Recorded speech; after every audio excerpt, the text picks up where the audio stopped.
UP में cabinet विस्तार की अटकलें तेज। सीएम आवास पर बीजेपी का मंथन। बीएल संतोष कई मंत्रियों से ले चुके हैं फीडबैक। बीएल संतोष ने 7 कैबिनेट मंत्रियों से मुलाकात की है। बचे हुए मंत्रियों से मुलाकात आज होगी। संगठन मंत्री योगी सरकार के कामकाज का फीडबैक लेंगे। 15 मिनट हर मंत्री के साथ बैठक का समय निर्धारित।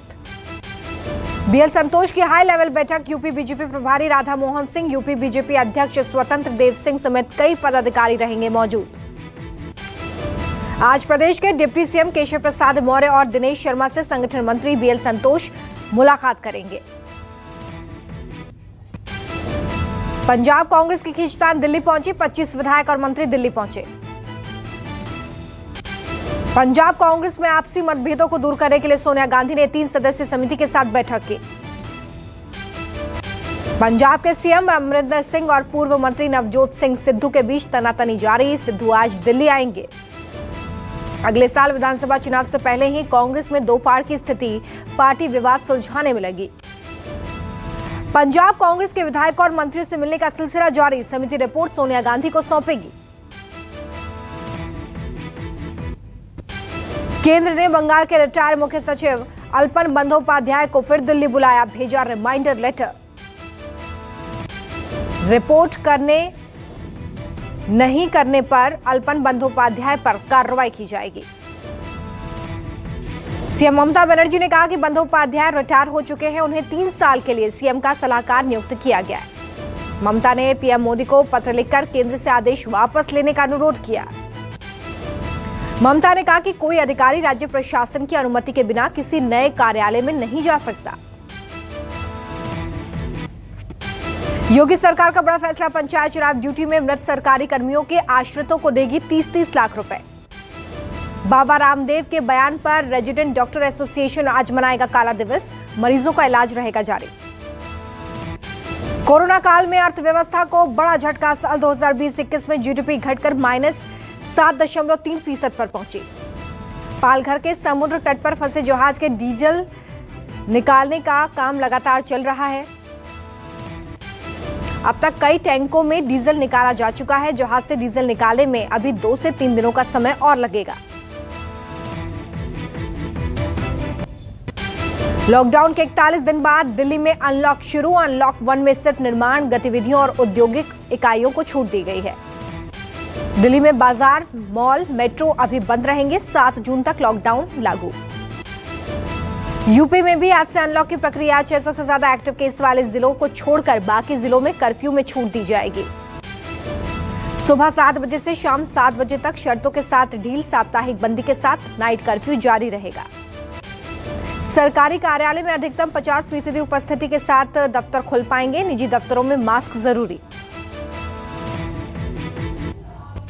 मध्य प्रदेश में आज से अनलॉक की प्रक्रिया होगी शुरू। सरकारी दफ्तरों में 100% क्षमता के साथ काम होगा शुरू। निजी दफ्तरों में 50% कर्मचारियों के साथ संचालित किए जाएंगे। कुछ जरूरी सेवाओं में ढील। जम्मू कश्मीर में भी अनलॉक की प्रक्रिया शुरू कर दी गई है। कोरोना कर्फ्यू केवल रात और वीकेंड पर लागू।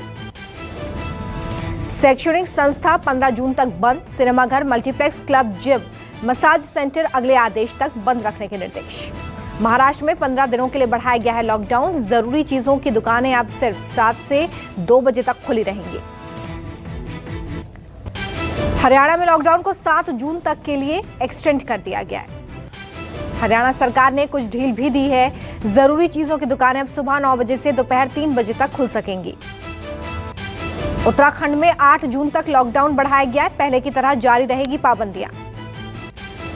छत्तीसगढ़ में भी जारी रहेगा लॉकडाउन। 5% से कम संक्रमण वाले जिलों में मिलेगी कुछ राहत। बिहार में लॉकडाउन 8 जून तक के लिए बढ़ा। व्यापार में मिलेगी छूट। दुकानें ऑड इवन के आधार पर 6 से 2 बजे तक खुलेंगी। देर रात दिल्ली एनसीआर में बदला मौसम का मिजाज। कई इलाकों में तेज हवा के साथ बारिश। तापमान में गिरावट दर्ज होने के साथ ही उमस भरी गर्मी से मिली राहत। कई इलाकों में पेड़ गिरे। वहीं मौसम विभाग के मुताबिक राजधानी में 2 और 3 जून को भी बारिश होने की संभावना है। देश में 3 जून तक मानसून के दस्तक देने की उम्मीद। दिल्ली में जून के आखिर तक मानसून पहुंच सकता है। गुजरात के वडोदरा में पुलिस ने वाटर पार्क पर मारा छापा। 27 लोग गिरफ्तार। कोरोना काल में सभी रिजॉर्ट्स बंद हैं, फिर भी वाटर पार्क खोला गया था। पुलिस ने मौके से रिजॉर्ट के 3 कर्मचारियों को भी हिरासत में ले लिया है। कोरोना नियमों के उल्लंघन का मामला दर्ज। दिल्ली पुलिस को मिली बड़ी कामयाबी, कोरोना मरीजों से ठगी करने के आरोप में 366 लोग गिरफ्तार। यूपी के अलीगढ़ में हिंदू परिवार कर रहे हैं पलायन, घर के बाहर लिखा मकान बिकाऊ है।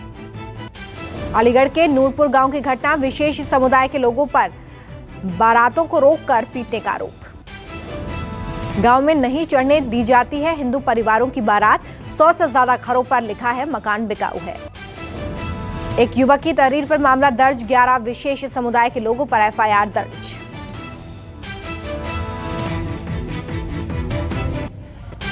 यूपी के बरेली से सामने आई अजीब घटना, युवक ने पुलिस को फंसाने के लिए खुद अपने पैरों में कील ठोक ली। युवक ने पुलिस पर मास्क न पहनने को लेकर कील ठोकने का आरोप लगाया था। पुलिस ने मामले की जांच के बाद खुलासा किया। यूपी के नोएडा में एक युवक ने महिला से की मारपीट और छेड़छाड़, सामने आया सीसीटीवी फुटेज। सेक्टर 37 में अरुण विहार सोसाइटी की घटना, महिला की ही सोसाइटी में रहता था युवक, पुलिस ने केस दर्ज किया। यूपी के प्रतापगढ़ से सामने आया शादी में हर्ष फायरिंग का वीडियो, दुल्हन ने जयमाला के दौरान किया हवा में फायर। दुल्हन के हवा में फायर करने का वीडियो वायरल, घटना प्रतापगढ़ की है।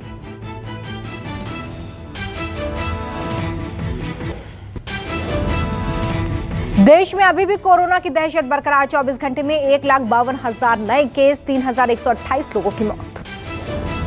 देश में कोरोना मरीजों की संख्या 2 करोड़ के पार, अब तक कोरोना से 3 लाख से ज्यादा मौतें। दिल्ली में कोरोना की रफ्तार धीमी, 24 घंटे में 648 नए मामले, 86 मौतें। महाराष्ट्र में कोरोना के 24 घंटे में 15,077 मामले, 184 लोगों की मौत, मरीजों की संख्या 57 लाख के पार।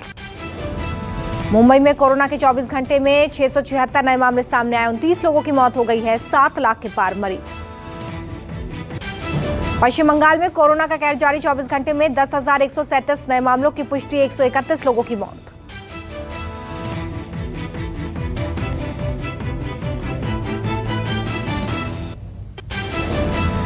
पंजाब में एक दिन में कोरोना के 4,904 नए मामले, 117 लोगों की मौत, एक्टिव केस की संख्या 36,433। हरियाणा में कोरोना के 24 घंटे में 1,246 नए केस, 82 लोगों की मौत, 7 लाख के पार संक्रमित। यूपी में कोरोना पर लगा ब्रेक, 24 घंटे में सामने आए 1,497 नए केस, 151 लोगों की मौत। मध्य प्रदेश में कोरोना से एक दिन में 1,205 लोग संक्रमित, 48 लोगों की मौत, 23,390 हुई एक्टिव केस की संख्या। राजस्थान में 24 घंटे में कोरोना के 1,498 पॉजिटिव केस मिले हैं, 68 लोगों की मौत हो गई है, 42,000 हुई एक्टिव केस की संख्या। कर्नाटक में कोरोना का कहर जारी, 24 घंटे में 16,000 से ज्यादा मामले, 411 लोगों की मौत। मीडिया का गला घोटने पर उतरे इमरान खान, सेना के खिलाफ बोलने पर वरिष्ठ पत्रकार हामिद मीर पर गिरी गाज। जियो न्यूज ने हामिद मीर को नौकरी से निकाला, पाकिस्तान के पत्रकारों में नाराजगी। जियो न्यूज प्रबंधन का कहना है कि ऊपर से बहुत दबाव है, फिलहाल प्रबंधन ने हामिद मीर की सेवाएं समाप्त कर दी हैं। इस्लामाबाद में पत्रकारों के एक विरोध प्रदर्शन के दौरान हामिद मीर ने असद अली पर हुए हमले के लिए पाक सेना को जिम्मेदार बताया था। Realme smart TV 4K launch कर चुका है, 43 इंच और 50 इंच में पेश किए गए हैं मॉडल। रियलमी का X7 Max 5G भारत में लॉन्च, फोन में है मीडियाटेक Dimensity 1200 प्रोसेसर। ओप्पो का नया स्मार्टफोन जल्द देगा ग्लोबल बाजार में दस्तक, मिल सकती है 5000 mAh की बैटरी, दमदार कैमरा। ट्विटर ने लॉन्चिंग के कुछ हफ्तों में ही बंद किया वेरिफिकेशन प्रोग्राम, हो सकते हैं कई बदलाव। पाकिस्तान के प्रधानमंत्री इमरान खान ने कहा कि अगर भारत कश्मीर की पुरानी स्थिति बहाल करे तो पाकिस्तान बातचीत को तैयार। फ्लोरिडा में भीड़ पर ताबड़तोड़ गोलीबारी, 2 लोगों की मौत, 20 लोग घायल। तिब्बत को चीनी प्रांत बनाने की कोशिश में है चीन, प्रताड़ित कर लोगों की कर रहा है नसबंदी। लीबिया में सैन्य परेड के दौरान MiG-21 दुर्घटनाग्रस्त, पायलट की मौत। सीरियाई आतंकी संगठन PIG ने इजरायल को चेताया, कहा हमारे लोगों को मारा तो होगी बमबारी।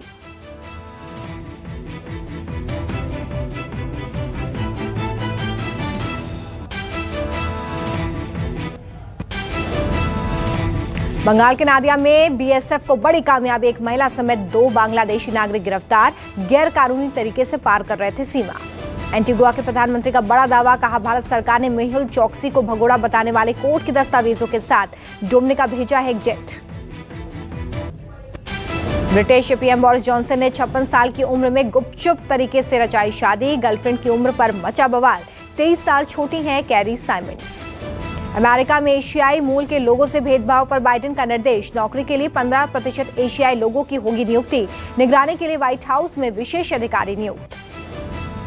ब्राजील में सरकार के कोरोना से निपटने के तरीकों पर सवाल, सड़कों पर उतरे प्रदर्शनकारी। ब्रिटेन के प्रिंस विलियम्स ने कारपेंटर स्किल पर आजमाया हाथ, एक चैरिटी टूर के दौरान चलाई आरी।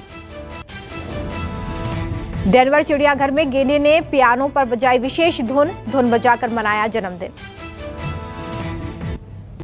आलिया भट्ट का होगा डिजिटल डेब्यू, मसाबा मसाबा 2 में आएंगी नजर, जल्द शुरू होगी शूटिंग। द फैमिली मैन 2 को लेकर चल रहे विवाद में लीड एक्ट्रेस को चुप रहने की हिदायत, अमेजन प्राइम वीडियो ने जारी किया आदेश। कैंसर से पीड़ित 3000 बच्चों की मदद के लिए आ गया है विवेक ओबरॉय, सोशल मीडिया पर वीडियो शेयर कर फैंस से मदद मांगी। दुनिया के टॉप मार्शल कलाकारों की सूची में शामिल हुए विद्युत जामवाल, सोशल मीडिया पर स्क्रीनशॉट साझा कर दी जानकारी। सोनी बीबीसी अर्थ ला रहा है अर्थ चैंपियंस शो, विश्व पर्यावरण दिवस पर होगा लॉन्च, सोनाक्षी सिन्हा को किया जाएगा सम्मानित।